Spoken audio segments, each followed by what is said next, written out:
آقای سرمنشی، به نظر شما 3 سناریوی کلیدی صلح با طالبان در افغانستان کدام ها اند؟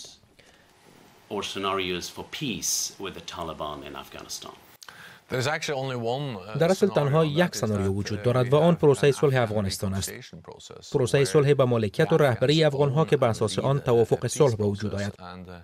اما البته که آتش بس باید بخش مهم هر معامله باشد و حکومت افغانستان باید نقش کلیدی در این پروسه بازی کند، زیرا حکومت نماینده مشروع مردم افغانستان است.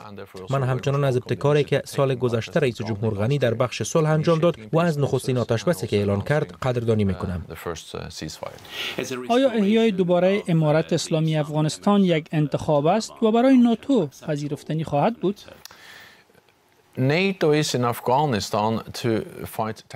ناتو در افغانستان است تا با تروریسم مبارزه کند و مطمئن شود که این کشور پناهگاه امن برای تروریسم بین المللی نمی شود. ما همچنان برای فراهمسازی راه حل صلح‌آمیز در آنجا حضور داریم. کار ناتو نیست که یک راه حل را تحمیل کند، اما کار ناتو این است که یک پروسه صلح افغانی را زمینه سازی کند. البته که حقوق بشر، دموکراسی و آزادی‌های فردی برای افغان‌ها خیلی مهمند که باید احترام شوند.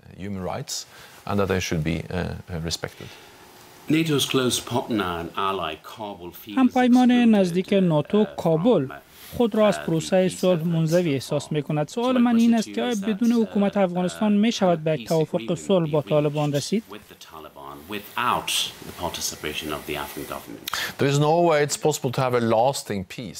چون این چیزی امکان ندارد. صلح پایدار بدون حضور دولت افغانستان ناممکن است. به همین دلیل ما از تلاش‌های زلمه خلیلزاد در تماسش با طالبان قویاً حمایت می‌کنیم که می‌خواهد زمینه یک پروسه مصالحه بین الافغانی را فراهم کند. البته که دولت افغانستان باید بخشی از این مصالحه باشد. بدون حضور افغان‌ها به خصوص دولت افغانستان نمی‌توان به یک توافق صلح پایدار رسید.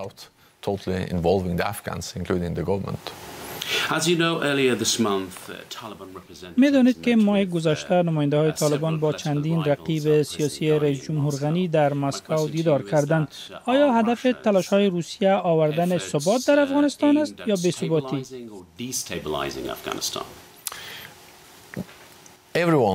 همگی به شمول مسکو باید از تلاش‌های آقای خلیلزاد و گفتگوهایش با طالبان حمایت کنند تا یک چارچوکات برای پروسه صلح افغانستان ایجاد شود. باید ببینیم که نشست مسکو به چنین هدف کمک می‌کند یا خیر. تمرکز ناتو روی این است که از تلاش‌های آمریکا و آقای خلیلزاد بیشترین حمایت را کند، چه از طریق حمایت نیروهای امنیتی افغانستان و چه از راه‌های سیاسی. این یگانه راه صلح است. می‌دانید که جامعه جهانی در دهه 90 میلادی افغانستان را تنها گذاشت و این کار یک اشتباه پنداشته می شود.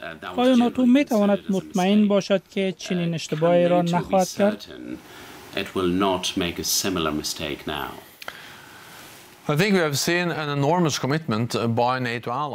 من شاهد تعهد جدی همپیمان‌های ناتو بودم. در 18 سال گذشته آنها خیلی هزینه کردند و از دولت افغانستان، مردم افغانستان، نیروهای امنیتی افغان حمایت کردند. در نشست سران ناتو در ماه جولای ما تصمیم گرفتیم که حمایت خود از نیروهای مسلح افغانستان را برای 4 سال دیگر تا 2024 تمدید کنیم. ما متعهد به آموزش، تجهیز و کمک به نظامیان افغان هستیم، زیرا فکر می‌کنیم که این بهترین راه برای فراهم ساختن زمینه مصالحه است. هدف ناتو این نیست که در افغانستان برای همیشه بماند. هدف ناتو مبارزه با تروریسم و فراهمسازی زمینه صلح است.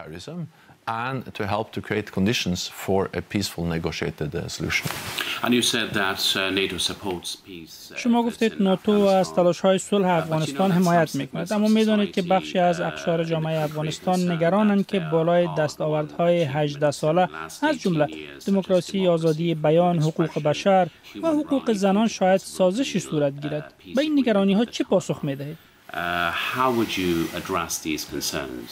So NATO is based on some core values. ناتو بر بعضی ارزش‌های اساسی استوار است: دموکراسی، آزادی‌های فردی، حاکمیت قانون. ما این ارزش‌ها را خیلی اهمیت می‌دهیم. دوم اینکه همپیمان‌های ناتو برای حفظ این ارزش‌ها در افغانستان خیلی هزینه کردند. البته که برای ما مهم است که این دستاوردها را حفظ کنیم و شاهد از دست دادن آنها نباشیم.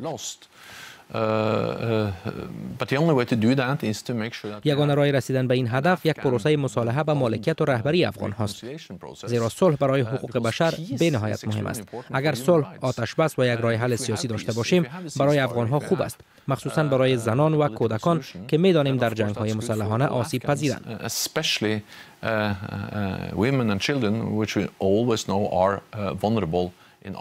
پس برای من تضاد بین دموکراسی، حقوق بشر و صلح وجود ندارد. ما به صلح، دموکراسی و حقوق بشر نیاز داریم.